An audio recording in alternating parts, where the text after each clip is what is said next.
تاریکی میں نور دین سے ہو روشنی، کامیاب و کامراں ہو ہر بشر کی زندگی، وحی حق کا نور بھر کے اپنے قلب و ذہن میں، آدمیت پائے فوز دنیاوی و اخروی۔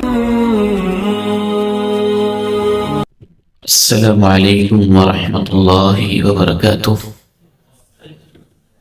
الحمد للہ رب العالمین، والصلاة والسلام على اشرف الانبیاء وخاتم المرسلین، اشہد ان لا الہ الا اللہ وحدہ لا شریک لہ، اشہد ان لا الہ الا اللہ وحدہ لا شریک لہ، وأشهد أن محمدا عبده ورسوله صلى الله عليه وعلى آله وصحبه وسلم تسليما كثيرا، أما بعد، فأعوذ بالله السميع العليم من الشيطان الرجيم، من همزه ونفخه ونفثه، بسم الله الرحمن الرحيم، انما يريد الله ليذهب عنكم الرجس اهل البيت ويطهركم تطهيرا، وقال عز من قائل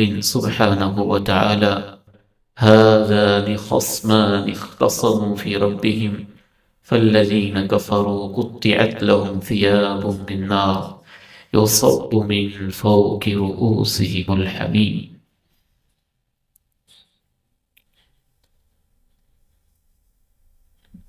خلفائے راشدین کی سیرت مبارکہ مہکتی عطر بکھیرتی، ایمان کو جلا دیتی، دلوں کے زنگ کو صاف کرتی۔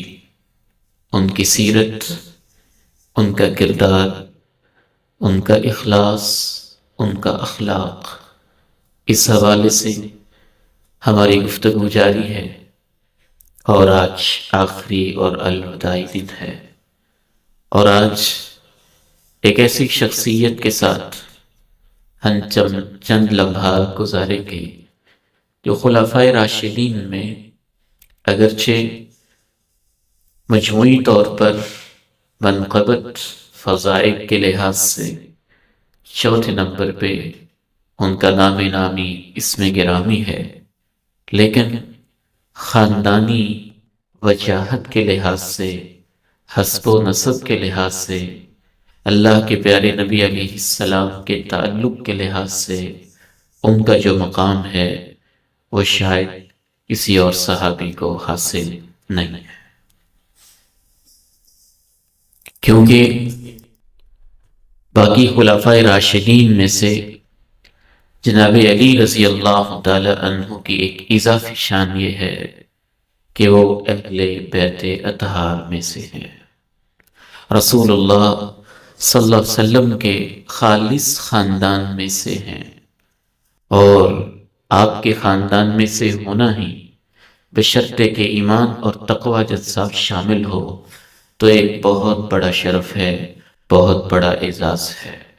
رسول اللہ صلی اللہ علیہ وسلم کی تعلیمات سے یہ معلوم ہوتا ہے کہ اللہ رب العزت نے آپ کے خاندان کو پوری دنیا میں سے منتخب کیا تھا، پوری انسانیت میں سے اللہ رب العزت نے عربوں کو منتخب کیا، عربوں میں سے اللہ نے قریش کو منتخب کیا، قریش میں سے اللہ نے بنو ہاشم کو منتخب کیا، بنو ہاشم میں سے پھر اللہ رب العزت نے نبی علیہ السلام اور آپ کے خاندان کا انتخاب کیا ہے۔ ایک اور حوالے سے جناب علی رضی اللہ تعالی عنہ و ارضا، ان کی ایک اور ہی شان نظر آتی ہے۔ جرأت میں دیکھیں، شجاعت میں دیکھیں، بہادری میں دیکھیں تو ان کا بڑا نام ہے، علم میں دیکھیں، ججمنٹ میں دیکھیں، فیصلوں میں دیکھیں تو ان کا ایک اپنا مقام ہے، تحمل میں دیکھیں، برداشت میں دیکھیں، حلم میں دیکھیں، بردباری میں دیکھیں اور ان حالات میں دیکھیں جن حالات میں جناب علی رضی اللہ تعالی عنہ نے خلافت کو سنبھالا تھا، اور پھر جو اندرونی امت کے اندر اختلافات پیدا ہو گئے تھے، ان اختلافات کے اندر جس حکمت کے ساتھ، جس بصیرت کے ساتھ، جس وقار کے ساتھ، جس ایمان کے ساتھ، جس اخلاق کے ساتھ، جس تحمل کے ساتھ جناب علی رضی اللہ تعالی عنہ نے سارے معاملات کو نمٹایا اور دیکھا ہے، وہ صرف جناب علی رضی اللہ تعالی عنہ کا ہی ایک خاصہ تھا جو اللہ نے ان کو دے رکھا تھا۔ ایک اور حوالے سے دیکھا جائے تو بھی جناب علی رضی اللہ تعالی عنہ ایک خاص شان کے ساتھ نظر آتے ہیں۔ امام احمد رحمہ اللہ تعالی ارشاد فرماتے ہیں، صحابہ میں سے انفرادی طور پہ سب سے زیادہ فضیلت کے حوالے سے احادیث جناب علی رضی اللہ تعالی عنہ کے بارے میں ہے۔ اگر میں ان میں سے صرف صحیح احادیث کا ہی آپ کے سامنے چند ایک پڑھوں تو شاید پورا وقت گزر جائے، ان میں سے بھی بہت منتخب کر کے میں آپ کے سامنے چند ایک احادیث پیش کرتا ہوں۔ رسول اللہ صلی اللہ علیہ وسلم کی احادیث سے پہلے 2 آیات بینات ایسی ہیں جن میں اہل بیت کی شان اور خصوصاً جناب علی رضی اللہ تعالی عنہ کی شان ایک خاص انداز میں نظر آتی ہے۔ سورہ احزاب آیت نمبر 33 میں اللہ تعالیٰ ارشاد فرماتے ہیں، انما یرید اللہ لیذہب عنکم الرجس اہل البیت ویطہرکم تطہیرا۔ اے نبی کے گھر والو، اللہ کا ارادہ تو بس اتنا ہے کہ تم سے ہر قسم کے گناہ کو، ہر قسم کی پلیدگی کو، ہر قسم کے شرک کو دور بھی کر دے اور تمہیں خوب پاک صاف بھی کر دے۔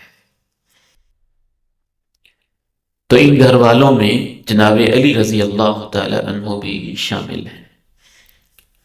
ایک اور آیت مبارکہ ہے سورہ حج آیت نمبر 19، اس میں جناب علی رضی اللہ تعالی عنہ کی شان اور ہی انداز سے دکھائی دیتی ہے۔ ایک تو مجموعی شان ہے غزوہ بدر کے تمام صحابہ کی، اللہ رب العزت نے ان کے دلوں کو دیکھا، ان سے راضی ہوئے، اور رب کریم نے کہا اعملوا ما شئتم فقد غفرت لکم۔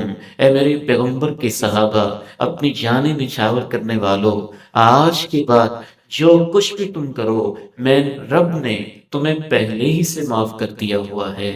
اللہ نے ان کے لیے فرشتے اتارے، ان کے حق میں قرآن کی آیات اتاری، پیغمبر نے ان کی عزت کا، ان کی ناموس کا دفاع کیا۔ ان اہل بدر میں جناب ابو بکر بھی ہیں، جناب صدیق بھی ہیں، اور جناب عثمان ایک اور لحاظ سے ہیں۔ جناب علی رضی اللہ تعالی عنہ اہل بدر میں سب سے آگے نظر آتے ہیں، اور انہی کے بارے میں قرآن مجید میں اللہ رب العزت نے کہا هذان خصمان اختصموا في ربهم فالذين كفروا قطعت لهم ثياب من نار يصب من فوق رؤوسهم الحميم۔ بدر کا میدان جب سجا تو عرب روایات کے مطابق یکدم جنگ شروع نہیں ہوتی تھی، پہلے دونوں فریقوں کے جو بڑے بڑے بہادر، نڈر، جری، دلیر اور نمایاں پہلوان قسم کے لوگ ہوتے تھے، جن کی جوانی کے اوپر ہر فریق کو ناز ہوتا تھا، وہ پہلے جنگ میں آ کے اعلان کرتا تھا آؤ آ گیا ہوں، میرے مقابلے میں کون آتا ہے۔ ایک طرف سے آتا، پھر دوسری طرف سے اس کے مد مقابل ایک شخص آتا۔ مکہ والوں کی طرف سے سامنے آئے عتبہ آیا، شیبہ آیا، ربیعہ کے یہ دونوں بیٹے آئے، اور ولید ابن عتبہ آیا۔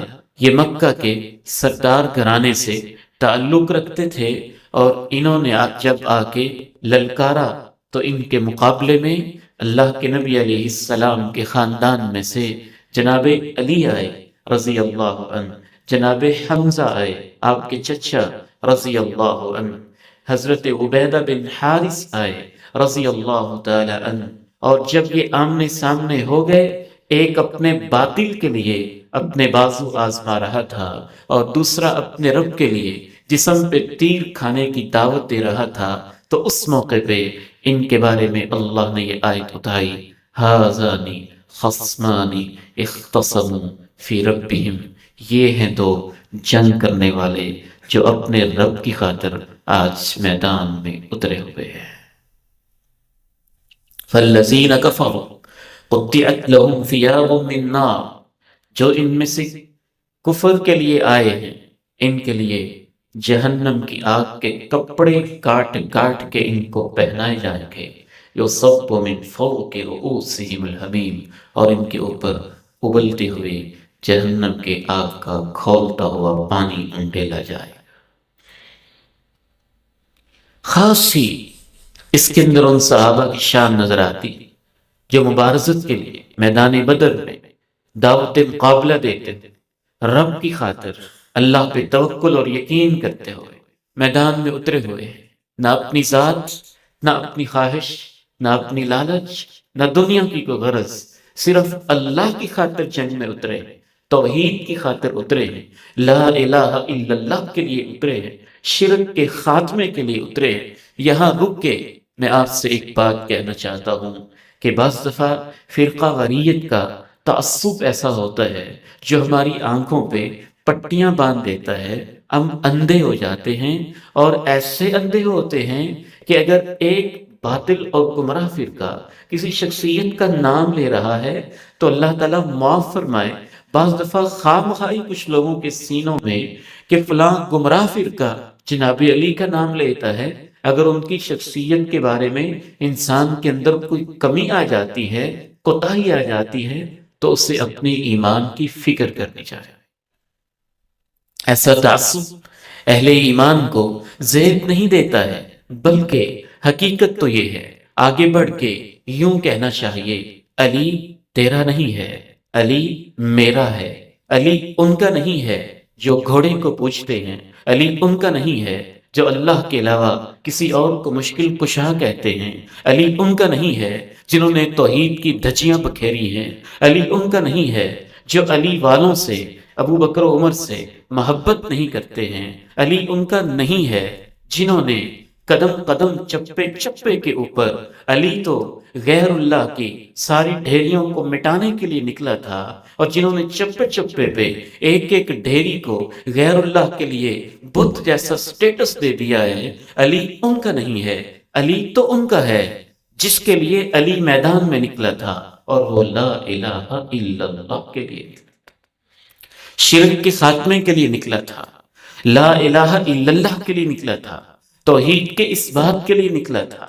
اس لیے اہل ایمان کو ہر چیز ایمان کی نظر سے دیکھنی چاہیے، قرآن کی آیت کی نظر سے دیکھنی چاہیے، حدیث کی نظر سے دیکھنی چاہیے۔ رسول اللہ صلی اللہ علیہ وسلم نے جو کچھ جناب علی اور اہل بیت کے بارے میں ارشاد فرمایا سنتے چلے جائیے۔ ماں جی عائشہ رضی اللہ تعالی عنہ بیان کرتی ہیں، یہ حق و صداقت کے کیسے پیکر ہیں کہ زندگی میں ایک ایسا مرحلہ بھی آیا کہ ایک طرف ماں جی عائشہ تلوار ان کی تھی، دوسری طرف جناب علی کی تھی، لیکن صداقت ایسی ہے، حق ایسا ہے، پیغمبر کی باتوں پہ ایمان ایسا ہے کہ ماں جی عائشہ جناب علی کی، حسن و حسین کی شان بیان کرتے ہوئے ہماری ماں جی بیان کرتی ہیں، اور صحیح مسلم میں بیان کرتی ہیں 2424 رسول اللہ صلی اللہ علیہ وسلم ایک روز تشریف لائے، آپ نے سیاہ کملی پہنی ہوئی تھی، جناب حسن بھی آ گئے، آپ نے اپنی چادر میں جناب حسن کو داخل کیا، اس کے بعد جناب حسین تشریف لائے، آپ نے ان کو بھی اپنی چادر میں داخل کیا، اس کے بعد سیدہ فاطمہ آئیں، جنت کی شہزادی آئیں، آپ نے اپنی چادر میں ان کو بھی داخل کیا، اس کے بعد جناب علی آئے رضی اللہ تعالی عنہ، آپ نے ان کو بھی اپنی چادر میں داخل کیا، اور قرآن مجید سورہ احزاب کی آیت نمبر 33 پڑھتے ہوئے فرمایا انما یرید اللہ لیذھب عنکم الرجس اہل البیت ویطہرکم تطہیرا، اے نبی کے گھر والو، اللہ تمہیں ہر طرح سے پاک صاف دیکھنا چاہتا ہے۔ یہ وہ چادر ہے جو آپ نے دنیا کی نظیم ہستیوں کے اوپر ڈالی، یہ بڑی مبارک چادر ہے۔ اس چادر کی برکتوں کا ہمیں اندازہ ہونا چاہیے۔ یا ایھا المزمل والی یہ چادر ہے، اور المدثر والی چادر ہے جو کندھوں پہ آتی ہے تو اللہ کو بہت پیاری لگتی ہے، اور آپ اتنی محبت کے ساتھ ان سب کو اپنی چادر میں ڈالتے جا رہے ہیں۔ اور یہ بھی کیسا خوبصورت منظر ہے کہ روایت کرنے والے بھی ماں جی ہیں جو خود اہل بیت میں سے ہیں، اور اس بات کو روایت کر رہی ہیں، بیان کر رہی ہیں۔ اور محدثین امام مسلم رحمہ اللہ صحیح ترین صحیح بخاری کے بعد دنیا کی تیسری عظیم ترین کتاب قرآن مجید کے بعد اس میں اس کتاب کو لے کے آتے ہیں، اور آگے بڑھیے۔ سیدنا سعد ابن ابی وقاص رضی اللہ تعالی عنہ بیان کرتے ہیں صحیح مسلم میں کہ جب یہ آیت آئی، نجران کے عیسائی آئے اور وہ تثلیث کا دعویٰ لے کے آئے، وہ جناب عیسیٰ کو اللہ کا بیٹا کہنے والے، جناب عیسیٰ کو تین میں ایک کہنے والے، جناب عیسیٰ کو خود اللہ کہنے والے۔ عیسائیوں میں تینوں فرقے موجود تھے۔ کچھ وہ تھے جو جناب عیسیٰ کو اللہ کہتے تھے، کچھ وہ تھے جناب عیسیٰ کو اللہ کا بیٹا کہتے تھے، کچھ وہ تھے جو تین میں سے تیسرا کہتے تھے۔ تینوں فرقوں کے نمائندے عیسائیوں کا وفد آتا ہے۔ اللہ کے نبی علیہ الصلوۃ والسلام توحید کے بارے میں کتنی غیرت رکھتے ہیں، اس وقت اللہ یہ آیت اتارتے ہیں کہ اگر اب بھی ان کو سمجھ نہیں آتی، یہ عیسیٰ کو اس وجہ سے رب کہتے ہیں کہ وہ بغیر باپ کے پیدا ہوئے ہیں، اور اس وجہ سے ان کو یہ شیطان نے اس گمراہی مبتلا کر دیا کہ اللہ ہی ان کا باپ ہے اور یہ اللہ ہی کے بیٹے ہیں، سیدہ مریم کے بطن سے، کنواری کے بطن سے پیدا ہوئے ہیں۔ تو ان کو سمجھاؤ جناب آدم بھی ہیں جو بغیر ماں باپ کے پیدا ہوئے ہیں، وہ اللہ جو جناب آدم کو بغیر ماں باپ کے پیدا کر سکتا ہے، اور تم ان کے بارے میں تو عقیدہ نہیں رکھتے کہ وہ اللہ کے بیٹے ہیں، وہی اللہ جناب عیسیٰ کو بغیر باپ کے بھی پیدا کر سکتا ہے۔ اگر تمہیں اب بھی سمجھ نہیں آتی تو توحید کے بارے میں قرآن اتنا غیرت مند بنانا چاہتا ہے اہل ایمان کو، علی کو ماننے والا، علی جیسی توحید ماننے والا، علی جیسا کلمہ ماننے والا۔ پھر اللہ کے پیغمبر نے رب کی توحید کی خاطر، لا الہ الا اللہ کی خاطر اللہ نے کہا، اے میرے محبوب آپ کہہ دیجئے، ندعو ابناءنا و ابناءکم ونساءنا ونساءکم، تم اپنے بیٹوں کو لے کے آؤ، ہم اپنے بیٹوں کو لے کے آتے ہیں، تم اپنی بیٹیوں کو لے کے آؤ، ہم اپنی بیٹیوں کو لے کے آتے ہیں، تم اپنے خاندان کو لے کے آؤ، ہم اپنے خاندان کو لے کے آتے ہیں۔ دیکھتے ہیں توحید میں، لا الہ الا اللہ میں سچا کون ہے، جھوٹا کون ہے۔ اللہ کی خاطر ہم اپنے جسم کو ہر طرح سے قربان کرتے ہیں، مباہلہ کرتے ہیں، کود جاتے ہیں، لعنت بیچتے ہیں اس شخص پہ جو جھوٹا ہے، اور اس پہ اللہ کی پھٹکار پڑے گی، پھر دیکھا جائے گا سچا کون ہے، جھوٹا کون ہے۔ تو اس موقع پہ اللہ کے نبی علیہ السلام نے کہا، علی آ جاؤ، فاطمہ آ جاؤ، حسن آ جاؤ، حسین آ جاؤ۔ کہا اللہ تیری توحید کے خاطر اپنے خاندان کے ہیروں کو قربان کرنے کے لیے اور بد دعا کرنے کے لیے اس میدان میں میں نے جمع کر لیا ہے۔ جناب عبد الرحمن ابن عوف رضی اللہ تعالی عنہ بیان کرتے ہیں، رسول اللہ صلی اللہ علیہ وسلم نے ارشاد فرمایا، ابو بکر فی الجنہ، عمر فی الجنہ، عثمان فی الجنہ، علی فی الجنہ۔ ابو بکر جنت میں ہے، عمر جنت میں ہے، عثمان جنت میں ہے، علی جنت میں ہے۔ جناب علی رضی اللہ تعالی عنہ بیان کرتے ہیں معجم طبرانی میں وصححہ الالبانی کہ رسول اللہ صلی اللہ علیہ وسلم نے سیدہ فاطمہ سے کہا، انی و ایاکی وہذینی وہذا الراقد یوم القیامہ فی مکان واحد۔ فاطمہ بیٹی، میں، تو، یہ دونوں حسن و حسین اور یہ جو سویا ہوا ہے یعنی جناب علی رضی اللہ تعالی عنہ، قیامت کے دن جنت میں ایک جگہ اکٹھے ہو۔ اس سے بڑی فضیلت، اس سے بڑی منقبت، اس سے بڑی شان اور کیا ہو سکتی ہے؟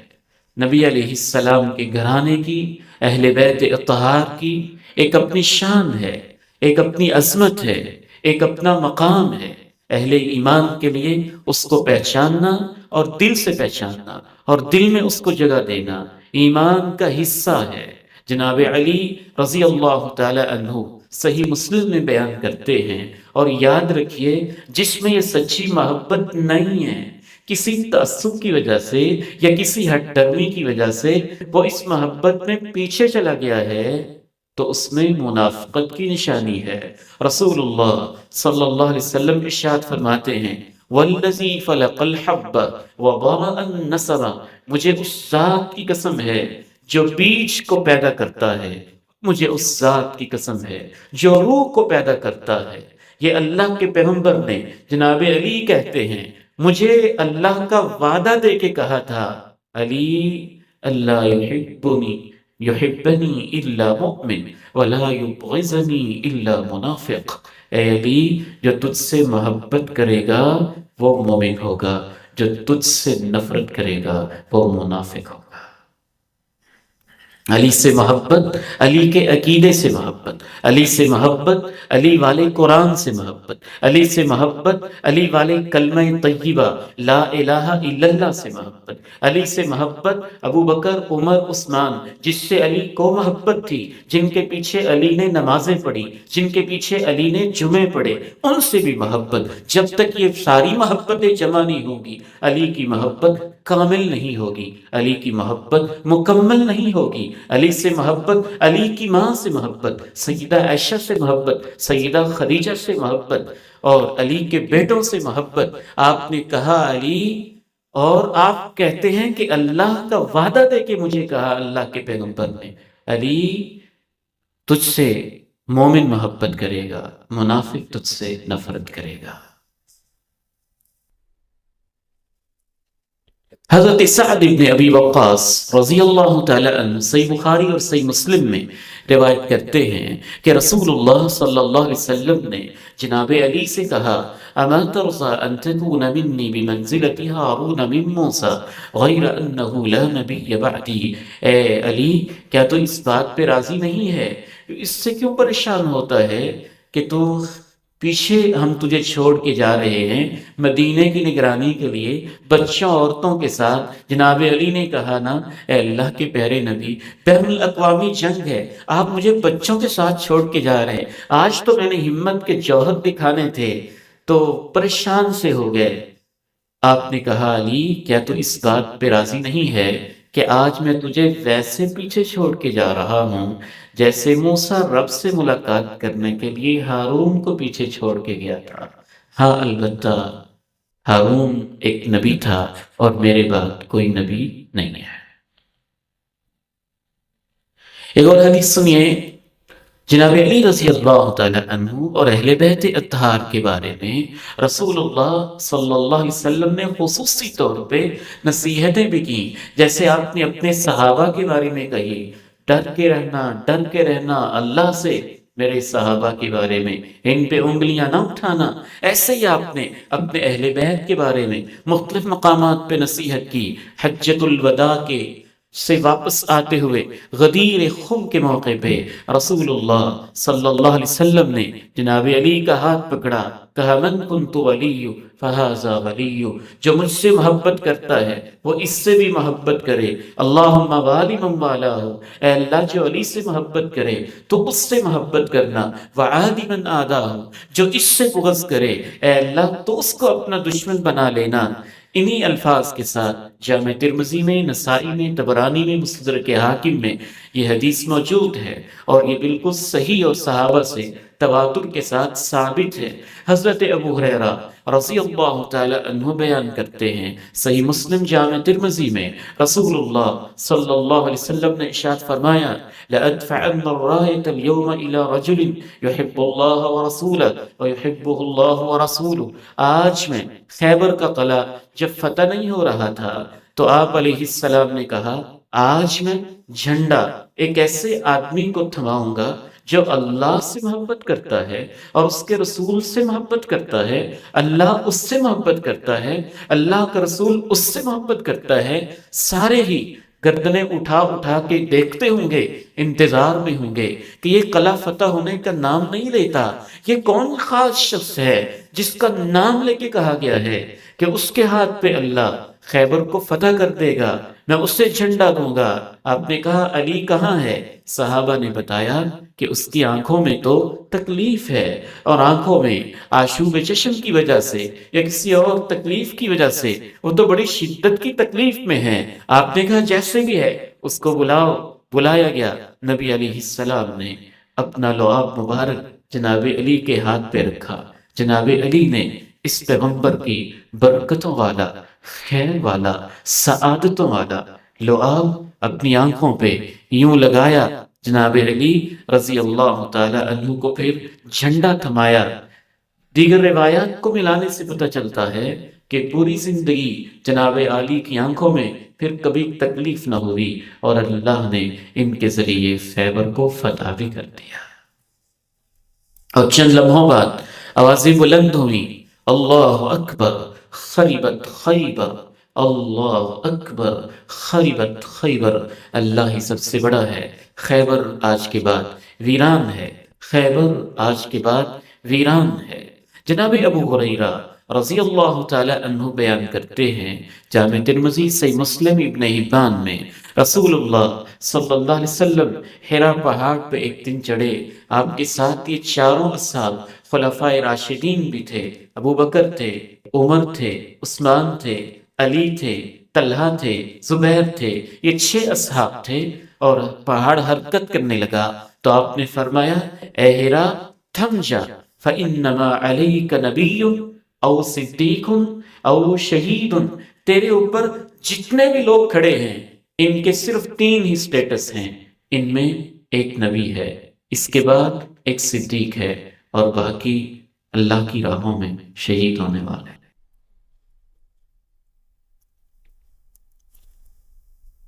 حضرت اسماء بنت عمیس رضی اللہ تعالی عنہ بیان کرتی ہیں، سنن نسائی مستدرک حاکم میں، رسول اللہ صلی اللہ علیہ وسلم نے سیدہ فاطمہ رضی اللہ تعالی عنہ سے کہا قد انکحتکی احب اہل بیتی الی، بیٹی میں نے تیرا رشتہ دیا ہے اس شخص کو دیا ہے جو مجھے اپنے پورے خاندان میں سب سے پیارا لگتا ہے۔ بیٹی میں تجھے اس کے گھر بھیج رہا ہوں جو اپنے خاندان میں مجھے سب سے پیارا لگتا ہے۔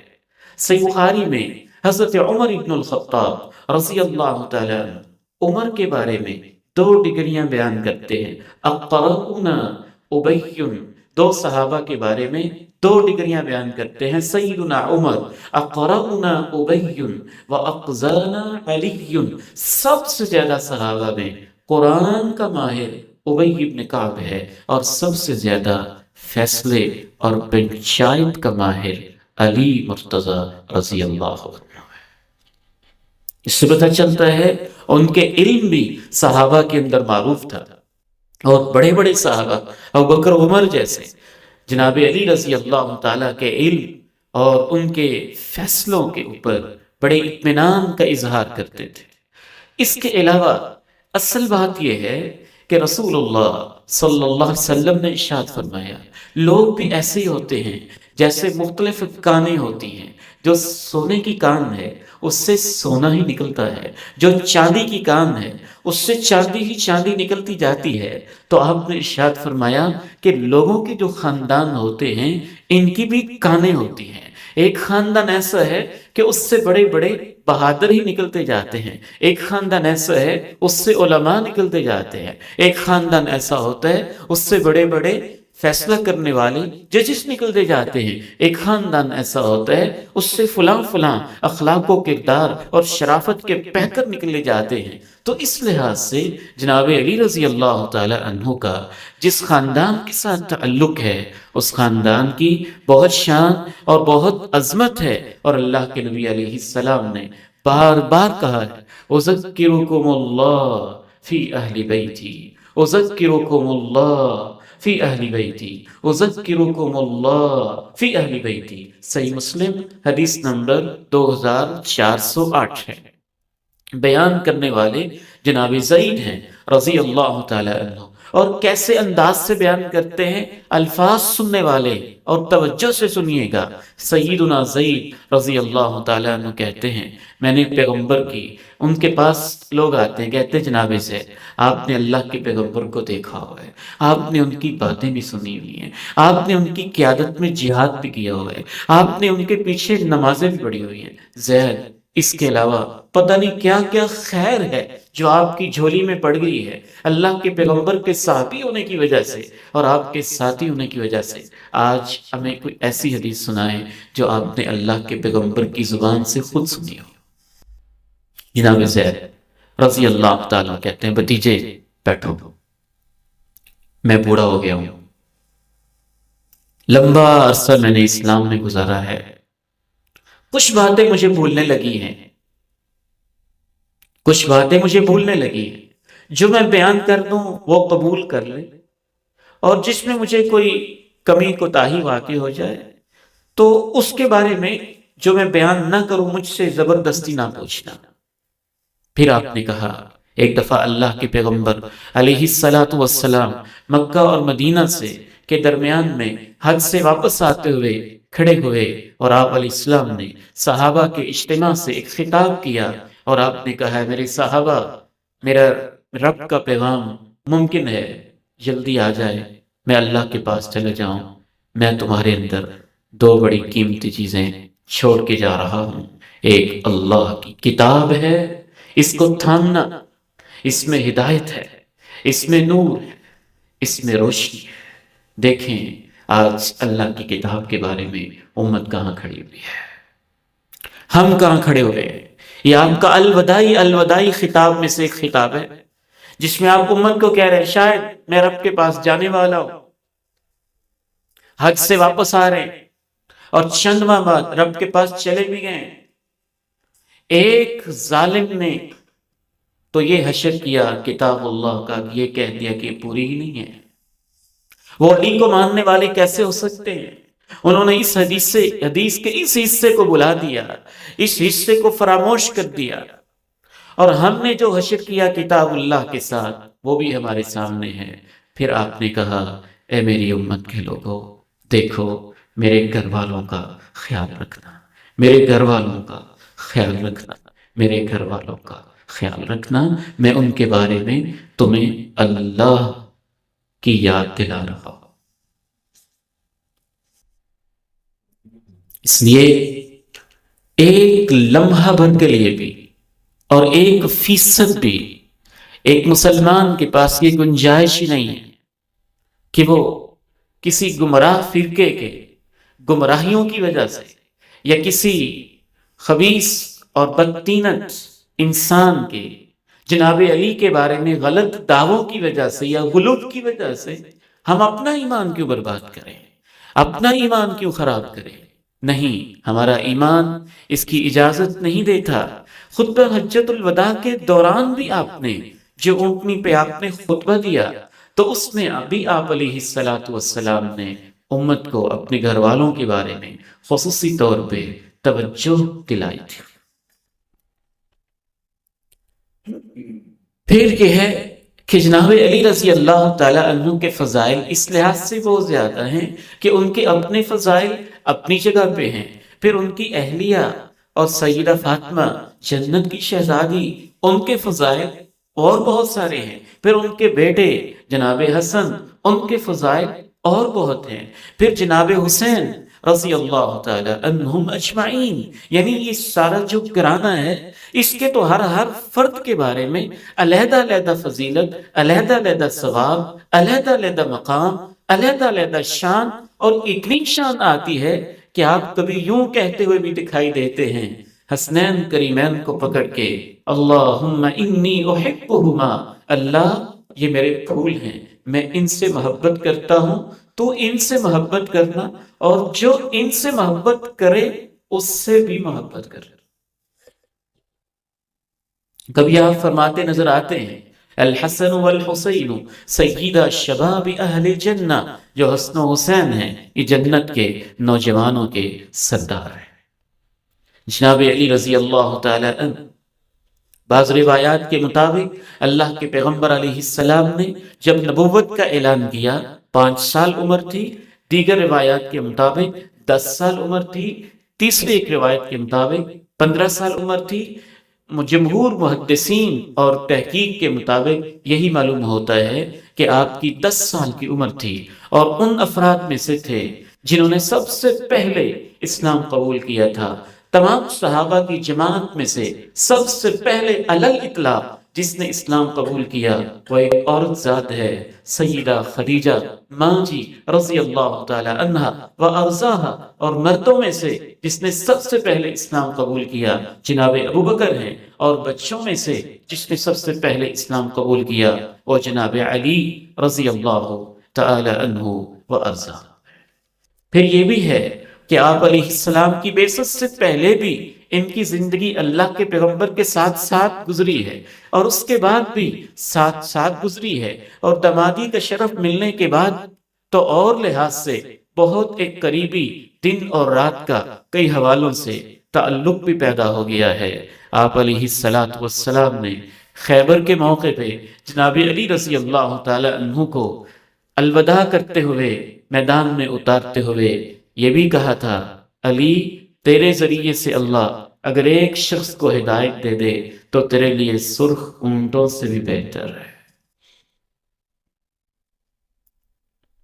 آخری لمحات کی طرف ہم سکیپ کرتے ہوئے آتے ہیں، کیونکہ ان کی زندگی بچپن سے شروع کر کے آخر تک سنی جائے تو ہر صحابی کا ہی ہم حق ادا نہیں کر سکتے، اور ایسے ہی جناب علی رضی اللہ تعالی ان کا بھی حق ادا نہیں کیا جا سکتا، لیکن چند اہم ترین ان کی زندگی کے حادثات ایسے ہیں جن کو سمجھنا، جن کا پورا شعور حاصل کرنا انسان کے لیے بہت ضروری ہے۔ سب سے پہلی بات یہ سمجھنا ضروری ہے، احادیث سے معلوم ہوتا ہے جناب علی رضی اللہ تعالی عنہ کے بارے میں وہ ایک ایسا میزان ہے کہ بہت سارے لوگ ان کی وجہ سے اور ان کی شان میں غلو کی وجہ سے ہلاک ہوئے، اور بہت سارے لوگ ان کی شان میں کمی کی وجہ سے بھی ہلاک ہوئے، کیونکہ جب عدل کے ضابطے انسان چھوڑ بیٹھتا ہے تو جیسے انبیاء کی جماعت کے بارے میں انسان غلو کر کے ان کو رب کے مقام پہ پہنچا دے تو وہ شرک کا مرتکب ہو جائے گا۔ شان میں کمی کر کے اپنا بھائی کہہ دے یا اس طرح کا اگر کوئی لفظ بول دے تو یقیناً وہ تنقیص کر رہا ہے، تحقیق کر رہا ہے، تحقیر کر رہا ہے، تو وہ بھی گمراہ ہو جائے گا۔ ایک توازن پہ رہنا اور اللہ کے بندہ سمجھتے ہوئے، اللہ کا رسول سمجھتے ہوئے احترام کرنا، یہی تو تمیز ہے، یہی تو پہچان ہے، یہی تو عدل ہے، یہی تو توازن ہے۔ اور اسی طرح جناب علی رضی اللہ تعالی عنہ کے بارے میں جو فرقے بنے، جو گمراہیاں پھیلیں، جو پھر امت کے اندر حادثے ہوئے، ان میں سے ایک بہت بڑا حادثہ جنگ جمل کا حادثہ تھا۔ کل آپ نے سنا جناب عثمان رضی اللہ تعالی عنہ کو منافقوں نے کیسے شہید کر دیا، اور جدید دور کے منافقوں نے کیسے ان کو شہید کرنے والے ظالموں کو صحابی بنا دیا اور بدری بنا دیا۔ کوئی ایک صحابی تو کیا، کسی صحابی کا بیٹا بھی اس عظیم سانحے کے اندر شامل نہیں تھا، اور جناب عثمان کی شہادت میں ملوث نہیں تھا۔ جو روایتیں بیان کی جاتی ہیں سب جھوٹ ہیں، تاریخ کے افسانے ہیں۔ اللہ کے پیغمبر کی 6 حدیثیں میں نے کل آپ کو سنائی جنہوں نے فیصلہ کر دیا کہ جناب عثمان کو شہید کرنے والے منافق لوگ تھے۔ اور چونکہ آپ نے روک دیا تھا، میرا بدلہ نہیں لینا، صحابہ رکے رہے تھے، لیکن آپ کی شہادت کے بعد اندر ہی اندر ان کو غم گھائل کیے جا رہا تھا۔ ماں جی عائشہ پریشان تھی کہ ایک عظیم ہمارے داماد، پیغمبر کے داماد، خلیفہ راشد، مسلمانوں کے حکمران، صبر کے پہاڑ، جود و سخا کی کیٹو کی چوٹی کے اوپر بیٹھے ہوئے عثمان کو، حیا والے کو، جس سے رب کے فرشتے بھی حیا کرتے ہیں، بے حیاؤں نے اور منافقوں نے شہید کر دیا اور ہم کچھ کر نہیں سکے۔ سیدنا زبیر پریشان تھے، یہ کیا ہو گیا؟ جناب طلحہ پریشان تھے، یہ کیا ہو گیا؟ اور اپنی اپنی جگہ ان کی نیندیں اٹھ چکی تھیں، بے چین تھے، پریشان تھے۔ اور دوسری طرف مدینہ منورہ میں ان باغیوں نے مسجد نبوی کے اوپر بھی قبضے جما لیے تھے اور صحابہ کو اپنے اپنے گھروں میں یرغمال بنا دیا تھا۔ اور تیسری طرف جناب عثمان نے روکا ہوا تھا، میری خاطر تلوار نہیں اٹھانی، جو میرا ماننے والا ہے تلوار نہیں اٹھائے گا۔ حسن و حسین جیسے شہزادوں کو بھی اپنے واپس بھیج دیا تھا کہ شہر رسول میں میری خاطر خون نہیں بہے گا۔ لیکن یہ ایک حادثہ تھا جو ہو گیا، اور ایک سازش تھی جو پوری ہوئی۔ وہ منافقین کا ایک ٹولہ تھا جنہوں نے مدینہ جیسے مقدس شہر کا عجیب و غریب ماحول بنا دیا۔ لیکن وہ منافق لگتا ہے بڑی ہی گہری سازش کر کے آئے تھے۔ انہی منافقین میں سے کچھ تو ایسے بھی نکلے جنہوں نے کہا علی آپ ہی تو خلافت کے حقدار تھے، آپ ہی کی خاطر تو ہم نے کیا ہے۔ کچھ نے کہا نہیں علی آپ تو ہمارے رب ہیں، آپ ہمارے الہ ہیں، ہم آپ کو ہی مانتے ہیں، آپ کو ہی سب کچھ مانتے ہیں۔ کچھ نے کہا علی آپ ہی تو سب کچھ ہیں۔ اب وہ چاہتے تھے کہ مسلم معاشرے کے اندر کسی طرح سے اس کو تقسیم بھی کر دیا جائے۔ خلیفہ کو ہم نے شہید تو کیا ہے، اب اس کو تقسیم بھی کر دیا جائے۔ ان میں سے کچھ مجوسی تھے جن کے اندر ایرانی عقیدے کا اور کسریٰ کے عقیدے کا تصور تھا، جو یہ کہتے تھے کہ بادشاہ جو ہوتے ہیں ان میں خدا کی رگوں کا خون دوڑتا ہے۔ ان کو وراثتاً عقیدہ ہی ملا تھا کہ چھوٹا بچہ بھی ہو بادشاہ کی نسل میں سے، 5 سال کے بچے کو بھی بادشاہت کی سٹیج پہ بٹھا دیتے تھے۔ تو کچھ تو اس عقیدے سے متاثر تھے، کچھ ان میں سے یہودی تھے جو عزیر کو اللہ کا بیٹا کہنے والے، یا کچھ ان میں سے وہ کفار بھی تھے جو اللہ کے حلول کا عقیدہ رکھنے والے۔ یہ سارے گمراہ قسم کے منافق کلمہ پڑھ کے اسلام میں داخل ہو گئے، اور انہوں نے ایسی ریشہ دوانیاں، ایسی سازشیں، ایسے پھر اپنے اس جرم کے اوپر پردے ڈالنے کے لیے اور مزید مسلمانوں میں پھوٹ ڈالنے کے لیے ان کو ایسا تقسیم کیا کہ جناب علی آپ بھی سب کچھ ہیں، آپ ہی کے لیے تو ہم نے سب کچھ کیا ہے، اور آپ بھی خلیفہ راشد ہیں۔ صحابہ بھی یقیناً جناب علی سے بار بار کہہ رہے تھے ان حالات میں آپ سے بہتر اس ذمہ داری کو کوئی نہیں سنبھال سکتا، آپ بھی آگے بڑھیں، آپ بھی آگے بڑھیں، آپ بھی آگے بڑھیں۔ لیکن وہ منافقین کلمہ پڑھ کے آگے آگے کی صفوں میں وہ بھی شامل ہو چکے تھے، اور مدینے کا ایک عجیب ماحول بنا دیا گیا تھا۔ اور تیسری طرف صحابہ پریشان تھے کہ جناب عثمان کو شہر رسول میں اپنے ہی گھر میں ظالمانہ انداز سے 40 دن بوکا پہ اثر رکھ کے شہید کر دیا گیا۔ ان کا بدلہ تو ان ظالموں سے لینا چاہیے۔ حج پہ جناب زبیر وہ حواری رسول ہیں، اللہ کے پیغمبر کے کزن ہیں، پھپھو کے بیٹے ہیں، ان کا بھی پیغمبر سے بڑا قریبی رشتہ ہے۔ وہ حج پہ تھے، ماں جی عائشہ اہل ایمان کی ماں ہیں، وہ حج پہ تھیں۔ طلحہ رضی اللہ تعالی عنہ عظیم صحابی مبشر بالجنہ، وہ بھی مکہ میں پہنچے ہیں اور مشورہ کرتے کیا کرنا چاہیے۔ کہتے ہیں کہ جناب علی اب خلیفہ ہیں، ان سے کہنا چاہیے کہ سب سے پہلے آپ قاتلوں سے بدلہ لیں اور ایک ایک کو پکڑ کے لٹکا دیں، ان کی گردنیں اڑا دیں، انہوں نے بڑا ظلم کیا ہے۔ جناب علی رضی اللہ تعالی عنہ کا موقف تھا، حالات آپ کے سامنے ہیں، کس کو پکڑوں، کس کو پکڑوں؟ ہزاروں لوگ ہیں، یکدم دعویٰ بولا ہے، مدینے پہ حملہ آور ہوئے ہیں، اور آپ جانتے ہیں خلافت کی اس وقت صورتحال کیا ہے، مدینہ میں پریشانی کی نوعیت کیا ہے۔ فوری طور پہ ان دشمنوں سے اور دشمنی مول لینے کی بجائے میں بدلہ لوں گا، میں عثمان کا بدلہ چکاؤں گا، میں ایک ایک قاتل کو پکڑوں گا، حالات ٹھیک تو ہو لینے دیں، ٹھہراؤ تو آ لینے دیں. دونوں ہی اپنی جگہ مخلص ہیں، وہ بھی مخلص ہیں، یہ بھی مخلص ہیں، موقف بھی دونوں کا ایک ہے، بدلہ لینا ہے. اختلاف اس میں کب لینا ہے، کیسے لینا ہے، اور اس میں اختلاف ہو جانا کوئی بڑی بات نہیں ہے. یہ اجتہادی نوعیت کا اختلاف ہے، کوئی عقیدے کا اختلاف نہیں ہے، کوئی ایسا اختلاف نہیں ہے جس وجہ سے ہم کسی ایک فریق پہ فتویٰ لگا کے اپنی عاقبت برباد کریں، اپنا ایمان خراب کریں. مشورہ ہوتا ہے مکہ میں، ماجی موجود ہیں، زبیر و طلحہ موجود ہیں، کہتے ہیں پھر بدلہ لینا ہے عثمان کا، تو کیا کیا جائے؟ مدینے چلیں، جناب علی رضی اللہ تعالیٰ عنہ سے مطالبہ کریں یا کیا کریں؟ نہیں، مدینہ کے حالات ایسے نہیں ہیں کہ وہاں بدلہ لیا جا سکے. ہاں، جو بہت سارے قاتل ہیں وہ دوسرے علاقوں سے آئے ہوئے تھے، کوفہ سے آئے ہوئے تھے. ہم کوفہ چلتے ہیں، جن کو ہم پکڑ کے مار سکتے ہیں. جناب علی تو اپنی جگہ خلافت کی ذمہ داریوں میں مصروف ہو گئے ہیں، اور وہ اگر ایسا اقدام فوری طور پہ نہیں اٹھا سکتے.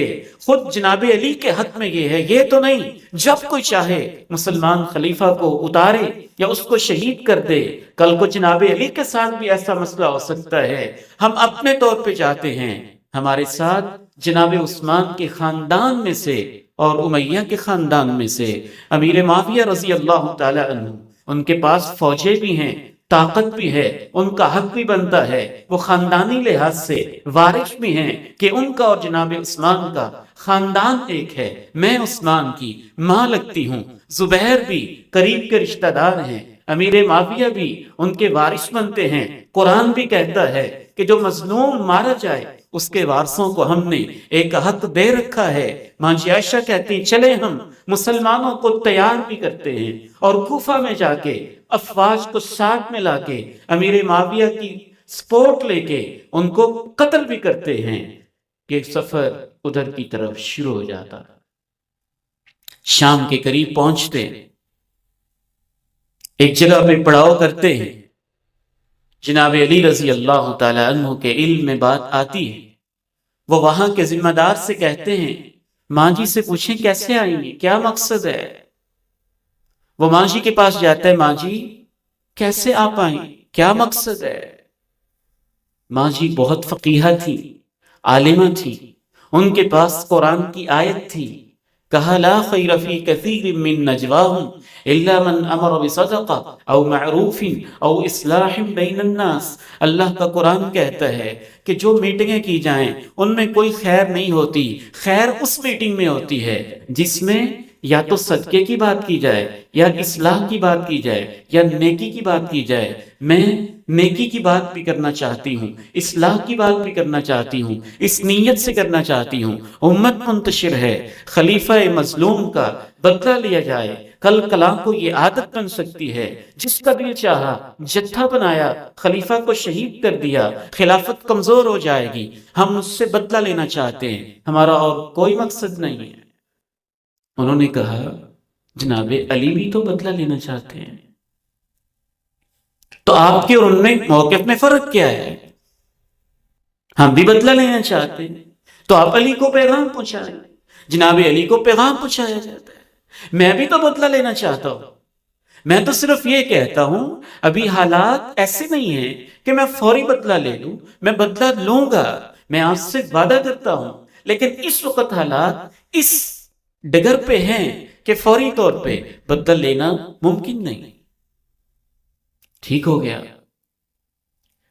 خوش ہوئے نمائندے، انہوں نے پیغام واپس دیا. ٹھیک ہے، یہی تو ہم چاہتے ہیں، ہم تو اور کچھ نہیں چاہتے. تو پھر ہم ایک ہیں، ہم اکٹھے ہو کے بدلہ لیں گے، اکٹھے ہو کے بدلہ لیں گے. رات بہت پرسکون گزری، اور جب جناب عثمان رضی اللہ تعالی عنہ کے قاتلوں کو پتہ چلا کہ اب جب یہ اکٹھے ہو گئے ہیں اور جب بدلہ لیں گے تو گردنیں تو ہماری اڑیں گی، تو انہوں نے آپس میں مشورہ کیا اگر اپنے آپ کو بچانا چاہتے ہو تو اس کا صرف ایک ہی حل ہے کہ ایک طرف جناب علی رضی اللہ تعالی عنہ کے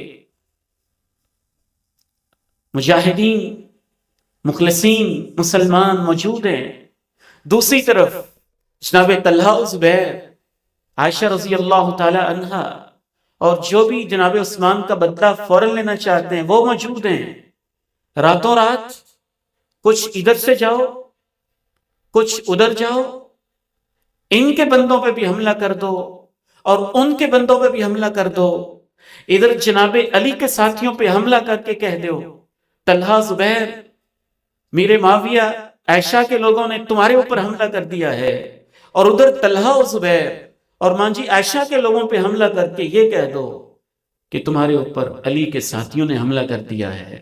جب وہ آپس میں بدگمانی ہو جائے گی کہ انہوں نے تو ایک اکٹھے ہونے کی بات کی تھی اور ہمارے اوپر تلواریں چلا دی ہیں، تو تمہارا کام بن جائے گا، پھر وہ اپنے دفاع کے لیے تلواریں اٹھائیں گے اور تم کامیاب ہو جاؤ گے۔ وہ ایسے اوباش اور ہنڈے تھے، ظالم تھے یا تکفیری تھے یا کس ذہن کے لوگ اکٹھے تھے کہ انہوں نے ظالموں نے یہی کام کیا، تلوار پہ تلوار، تیر پہ تیر، رات کے اندھیرے میں ادھر جناب علی کے ساتھیوں پہ ادھر ان کے ساتھیوں پہ۔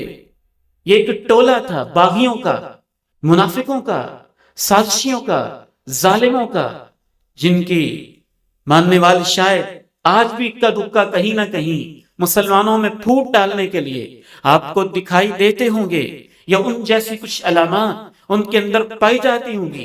ادھر ان کے ساتھیوں پہ حملہ کیا، ادھر ان کے ساتھیوں پہ حملہ کیا، ساتھ میں پروپیگنڈا کر دیا، علی کے ساتھیوں سے کہا تمہارے اوپر طلحہ و زبیر نے حملہ کیا، طلحہ و زبیر مانجی عائشہ کی طرف یہ بات اڑائی، تمہارے اوپر علی کے ساتھیوں نے حملہ کر دیا۔ وہ ایک بھگدڑ سی مچ گئی، پریشان ہو گئے، تلوار پہ تلوار، اور ظالم ایسے سب سے زیادہ حملہ اس اونٹ پہ ہو رہا تھا صبح کے وقت، خصوصاً جس اونٹ کے اوپر ماجی عائشہ رضی اللہ تعالی عنہا سوار تھی۔ آپ آوازیں دے کے کہہ رہی تھی اور تمہیں کیا ہو گیا، ہم کسی سے لڑنے نہیں آئے، جو عثمان کا قاتل ہے وہ ہمارے سامنے آئے، ہم اس کی گردن اڑانے کے لیے آئے ہیں، مسلمانوں کا خون اپنی گردنوں پہ ہم نہیں لینا چاہتے، میں تمہاری ماں ہوں، اللہ کا واسطہ ہے پیچھے ہٹ جاؤ، تمہاری ماں ہوں، اللہ کا واسطہ ہے پیچھے ہٹ جاؤ۔ وہ تو منافق تھے، پیچھے ہٹنے کا نام نہیں لیتے تھے۔ سیدہ عائشہ رضی اللہ تعالی عنہا ماں جی کے اونٹ کی یہ کیفیت اور کجاوے کی یہ کیفیت تھی، الفاظ آئے ہیں تاریخ کی کتابوں میں، جیسے ایک چوہے کے جسم کے اوپر ہر طرف کانٹے ہی کانٹے ہی کانٹے ہوتے ہیں، مخصوص قسم کا جو چوہا ہوتا ہے، اس طرح سے سیدہ عائشہ ماں جی رضی اللہ تعالی عنہا کے ہودج کے اوپر ہر طرف تیر ہی تیر لگے ہوئے تھے، حتیٰ کہ حضرت زبیر جیسی شخصیت کو شہید کر دیا گیا۔ اور اللہ کے پیارے نبی علیہ السلام نے کہا تھا جو صفیہ کے بیٹے کا قاتل ہے، میں اللہ کا پیغمبر تمہیں حکم دیتا ہوں اسے جہنم کی مبارکباد دے دینا، وہ جہنمی ہے۔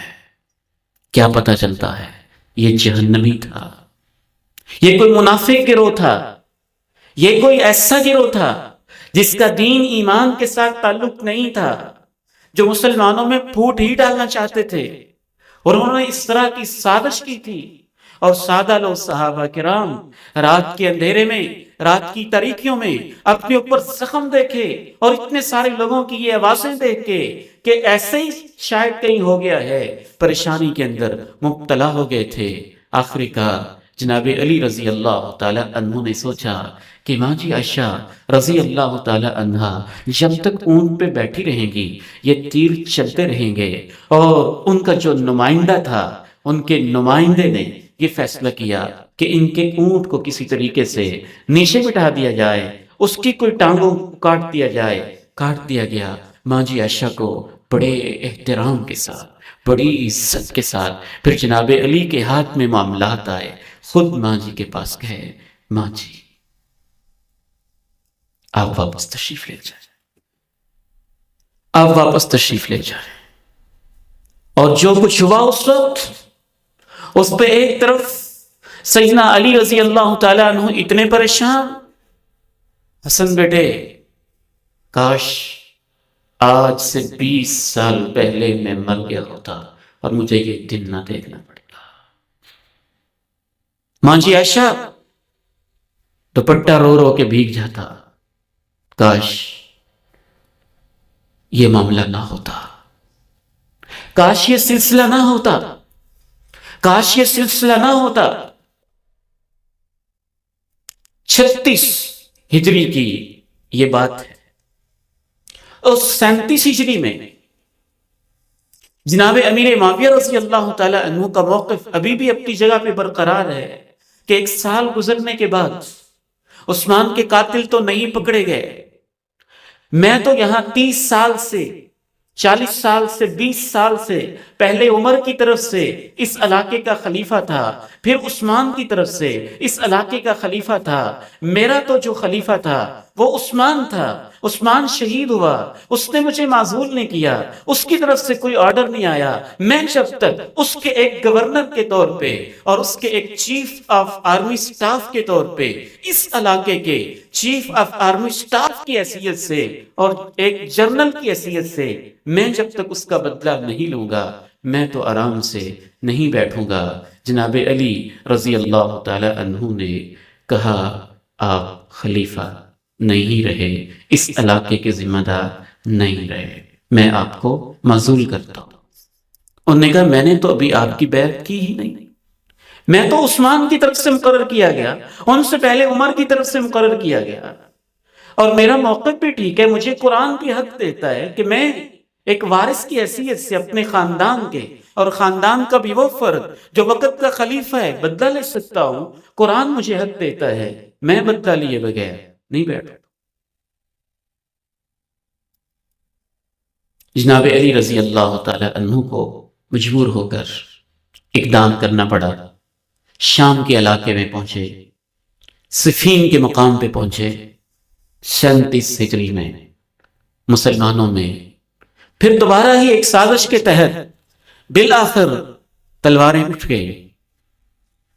علی تو علی تھے، ایسی تلواریں چلی، شدت کی چلی۔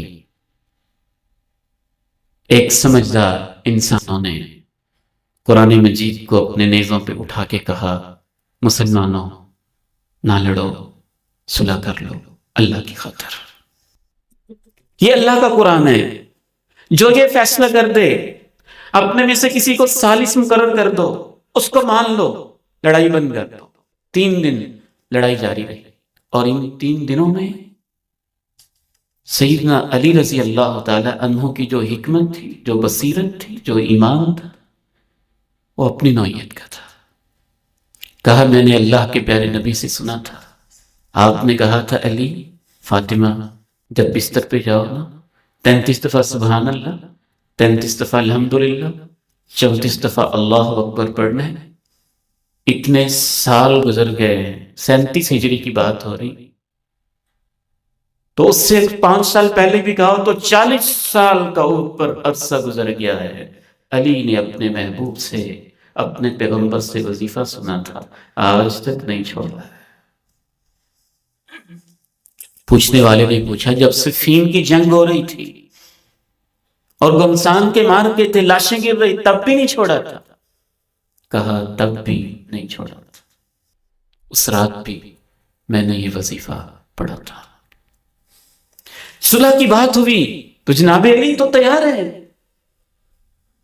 وہ تو تیار ہیں، پہلے اس سے تیار ہیں، وہ چاہتے یہ ہیں حالات معمول پہ آئیں۔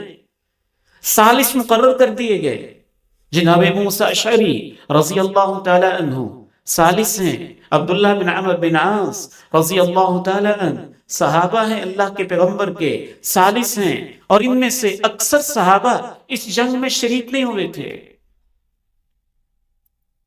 امام شعبی رحمہ اللہ تعالی فرماتے ہیں جناب علی، ماں جی عائشہ، حضرت عمار، طلحہ، زبیر، ان 5-6 صحابہ کے علاوہ اس جنگ کے اندر کوئی صحابی نہیں تھا۔ حتیٰ کہ اگر کوئی کہتا بھی تھا اور جنگ کر، کہتے تھے ہم نے تو کافروں سے جنگیں کی اسلام کے لیے، ہم اپنے بھائیوں سے اب کیسے جنگ کریں؟ ہم اس فتنے میں نہیں پڑنا چاہتے، اپنے گھروں میں تھے، زیادہ تر پیش اس کے اندر اور طرح کے لوگ تھے، اور جو صحابہ تھے وہ سارے مخلص تھے، ان کے پاس اپنا ایک موقف تھا جناب علی کے پاس۔ ہم اس موقف کو زیادہ بہتر سمجھتے ہیں، زیادہ حق پہ سمجھتے ہیں، ہم نہیں سمجھتے، اہل السنہ سارے سمجھتے ہیں۔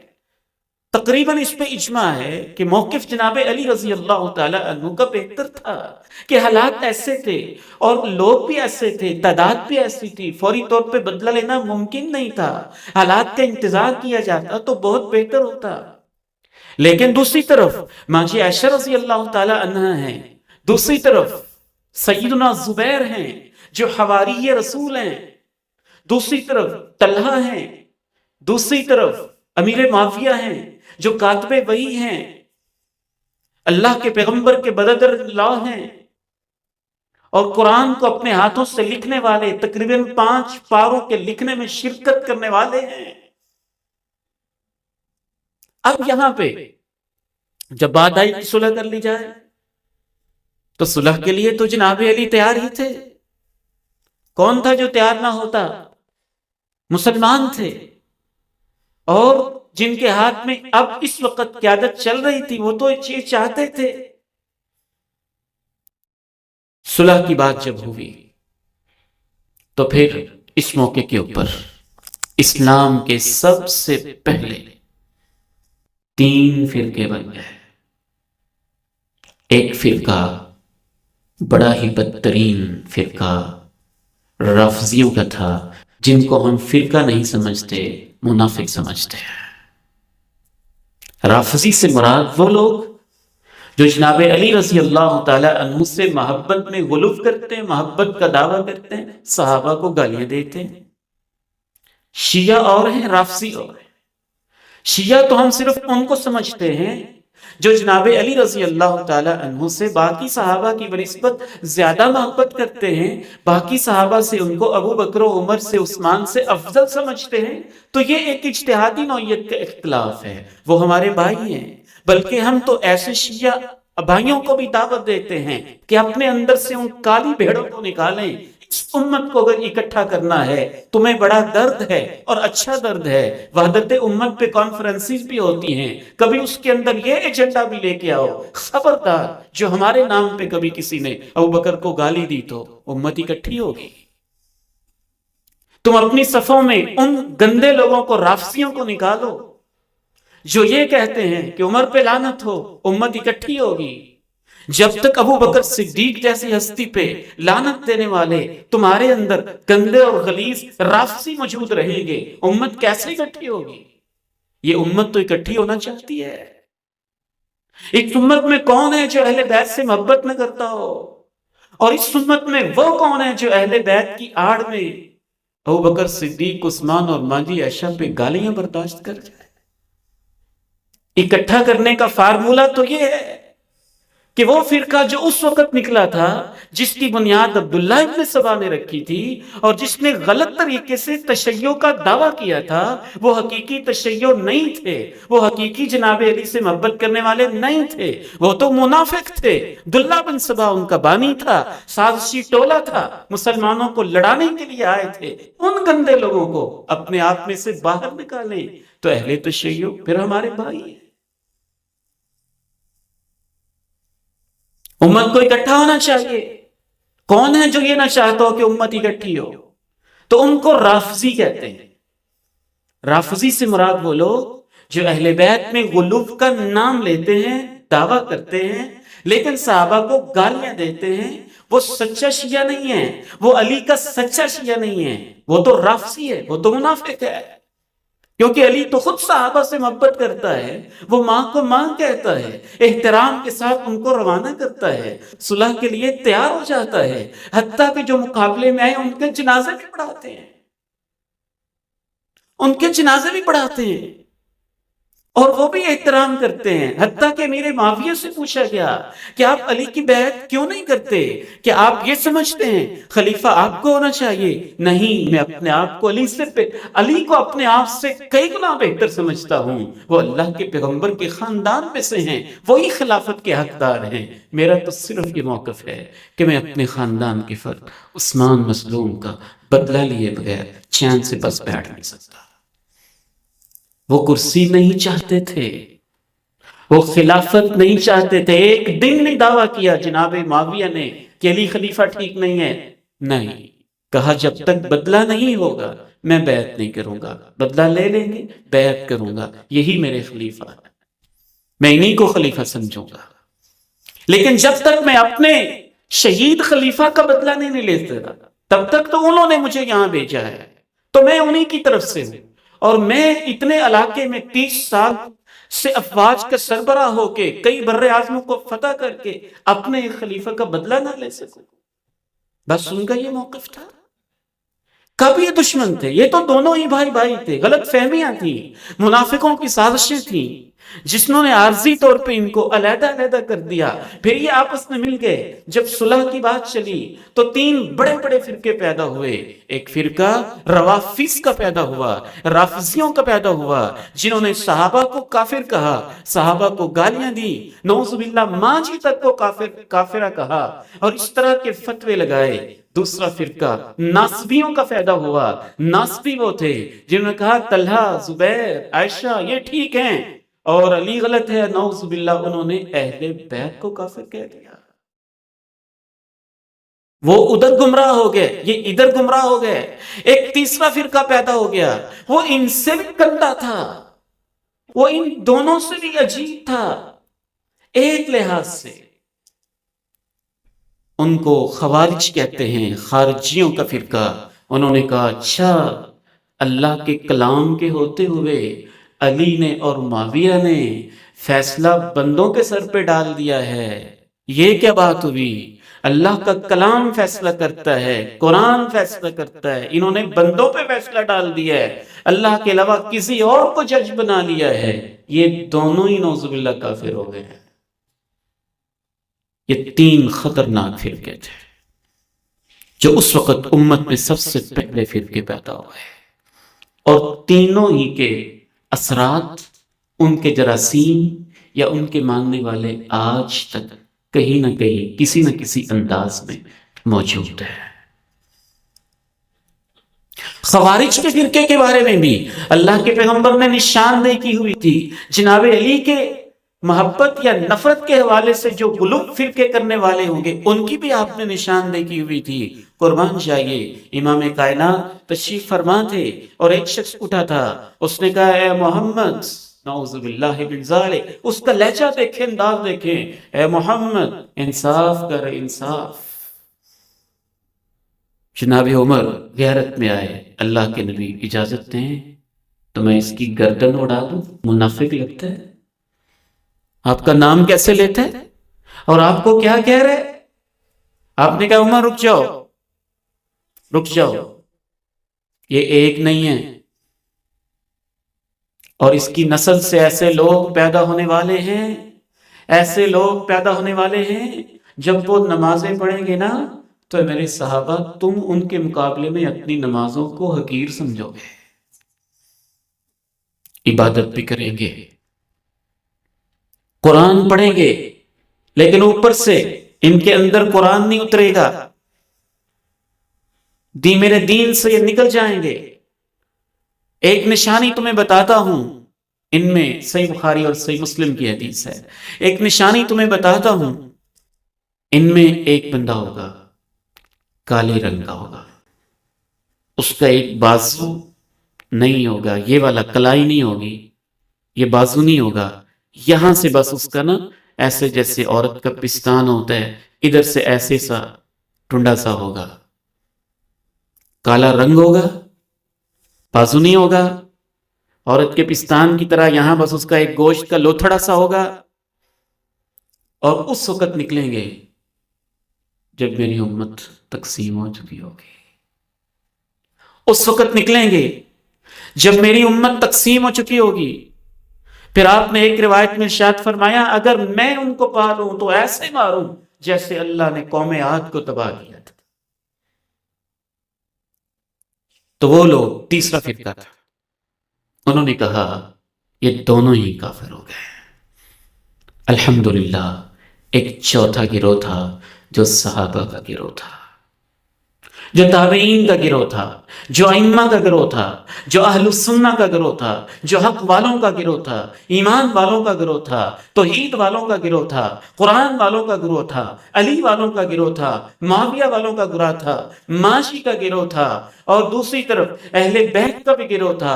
وہ کہتے ہیں یہ تو دونوں ہی ہمارے قابل احترام ہیں، ایک طرف ماں جی ہیں، ایک طرف پیغمبر کے گھر والے ہیں، ہمارے وہ بھی آنکھوں کے تارے ہیں، وہ بھی آنکھوں کے تارے ہیں، ہم ان کا بھی احترام کرتے ہیں، ہم ان کا بھی احترام کرتے ہیں، ہم ان کو بھی سلام پیش کرتے ہیں، ہم ان کو بھی سلام پیش کرتے ہیں۔ ہمارے لیے تو ایسے ہی ہیں جیسے ماں باپ ہوتے ہیں، گھر میں جھگڑا ہو جائے تو وہ بدتمیزی ہوگا، جو کہے گا میری ماں نے ایسے کیا تو میں باپ سے بدلہ لیتا ہوں، باپ نے ایسے کیا تو ماں سے بدلہ لیتا ہوں۔ انہوں نے کہا یہ بھی اپنی جگہ پہ جناب علی کا اگرچہ موقف بہتر ہے، درست ہے، حق کے زیادہ قریب ہے، لیکن دوسری طرف ماں جی ہیں، طلحہ ہیں، زبیر ہیں، حواری رسول ہیں، کاتب وحی ہیں، ان کا موقف ہم سمجھتے ہیں کرسی اور اقتدار کے لیے نہیں تھا، ان کو حالات سمجھنے میں غلطی لگی تھی۔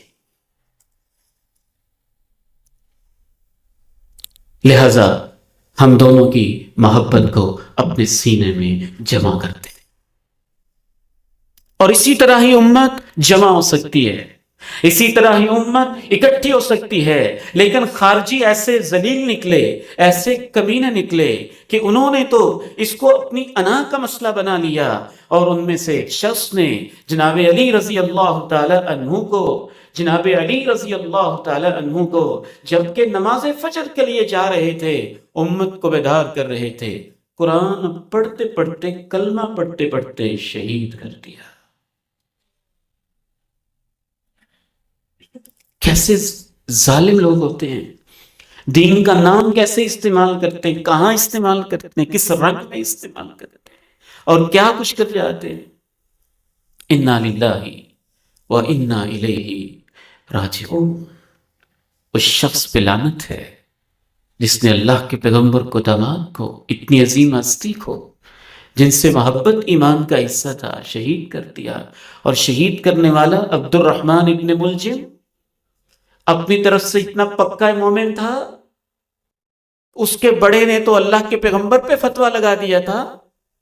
یہ تکفیری گروہ ہے، یہ خوارج کا گروہ ہے، بظاہر دیندار، بڑی بڑی نمازیں اور بہت معصوم چہرے، اللہ کے پیغمبر نے نشانی بیان کی، ان کی نشانیاں ساری بیان کر دیں، ان میں سے ایک یہ بھی بیان کر دی۔ یہ وہ لوگ ہوں گے جو کافروں کو چھوڑ دیں گے، مسلمانوں پہ تلواریں اٹھائیں گے، کافروں کو چھوڑ دیں گے، اپنے کلمہ پڑھنے والے مسلمانوں پہ تلواریں اٹھائیں گے۔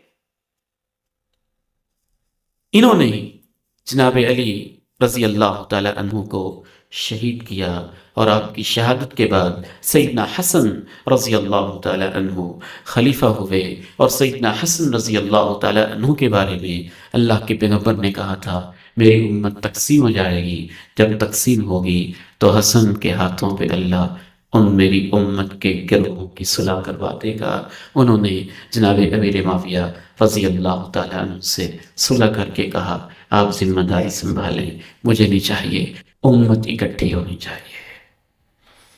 انہوں نے اور ثابت کر دیا کہ غلط فہمیاں تھیں جو دور ہوئی۔